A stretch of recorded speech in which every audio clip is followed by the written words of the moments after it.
जलजीवन mission अंतर्गत सुरू असलेल्या योजनांच्या प्रलंबित निधीच्या प्रश्नावर गोंदिया जिल्हा पाणी पुरवठा कंत्राटदार संघटना आक्रमक झाली असून मागण्या पूर्ण न झाल्यास 1 मे 2026 पासून सुरू असलेल्या योजनांचा पाणी पुरवठा बंद करण्याचा इशारा प्रशासनाला देण्यात आला आहे।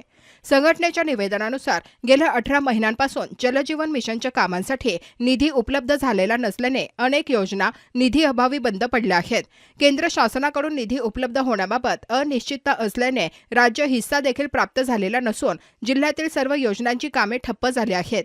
सुमारे 80 कोटी रुपयांची देयके प्रलंबित असल्याचा दावा संघटनेने केला आहे। कंत्राटदारांनी योजनांना मार्च 2028 पर्यंत सरसकट विनादंड मुदतवाढ देण्याची मागणी केली आहे। तसेच यापूर्वी आकारण्यात आलेला दंड परत करण्यात यावा अशी मागणीही करण्यात आली आहे। विभागाकडे जमा असलेली 5% सुरक्षा ठेव कंत्राटदारांना परत देऊन पुढील काळात FDR स्वरूपात सुरक्षा ठेव स्वीकारावी अशी मागणी निवेदनात देण्यात आली आहे। जलजीवन मिशनच्या कामांमध्ये अंतिम बिलातून 10% लोकवर्गणी कपात केली जात असल्याचा आरोप करत निविदांमध्ये अशी कोणतीही तरतूद नसल्याने ही कपात थांबवून संपूर्ण देयके अदा करावीत अशी मागणी संघटनेने केली आहे। योजनांची 90% कामे पूर्ण होऊनही निधी अभावी हस्तांतरण प्रक्रिया रखडल्याचे सांगत जेवढे काम पूर्ण झाले आहे त्यानुसार अंतिम बिल काढून संबंधित ग्रामपंचायतीला योजना हस्तांतरित करण्यात याव्या अशी मागणी करण्यात आली आहे। तसेच योजनांसाठी काढण्यात आलेल्या विमा योजना पूर्ण होईपर्यंत ग्राह्य धरावा व शासन स्तरावर प्रलंबित असलेली सुधारित अंदाजपत्रके तातडीने मंजूर करावीत अशी मागणीही करण्यात आली आहे।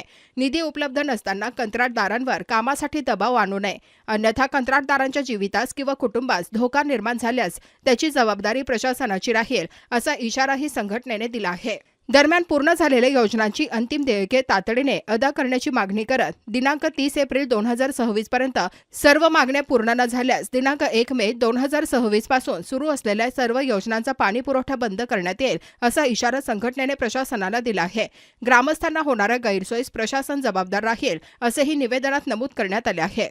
भाई ऑनेस्टली नागपुर में घर ढूंढते ढूंढते एक चीज समझ आ गई, हर बिल्डिंग सेम स्टोरी, छोटे flats, crowded floors, Ziro privacy. फिर किसी ने मुझे ये जगह सजेस्ट की, सिद्धिविनायक एम्बेसी 10, जहाँ हर फ्लोर एक कंप्लीट होम है। यहाँ पूरा फ्लोर ही सिर्फ एक फैमिली के लिए है, मतलब एक फ्लोर एक ही होम, मतलब मोर स्पेस, मोर प्राइवेसी, एक proper luxury feel, spacious 3 BHK homes, हर बेडरूम के साथ बैल्कनी, नेचुरल लाइट और ventilation on point, smart features like Alexa switches, CCTV security, lift backup और एम्पल पार्किंग। और लोकेशन हनुमान नगर क्रीडा स्क्वायर के पास। बेसिकली नागपुर के मोस्ट डिमांडेड एरियाज में लग्जरी सिर्फ एमिनिटीज से नहीं आती, स्पेस और प्राइवेसी से आती है।